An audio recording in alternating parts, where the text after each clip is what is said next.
হে রব্বুল আলামিন, হে একমাত্র মালিক, হে একমাত্র পরওয়ারদিগার, হে একমাত্র রহমত দানকারী, হে একমাত্র সাহায্যকারী, আজ আপনি যদি আমাদেরকে রহমত দেন, তাহলে আমরা এই দেশের মানুষ কঠোর পরিশ্রম করার মাধ্যমে আমাদের প্রত্যাশিত বাংলাদেশকে গড়ে তুলতে পারবো।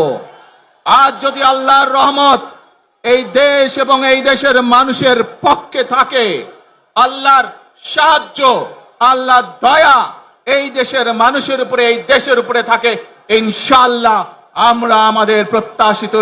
বাংলাদেশ গড়ে তুলতে সক্ষম হব। প্রিয় ভাই বোনেরা, আজ আসুন আমরা সকলে মিলে প্রতিজ্ঞা করি যে ইনশাআল্লাহ আগামী দিনে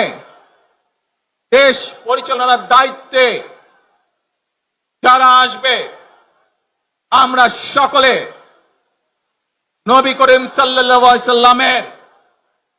যে ন্যায়পরায়ণতা,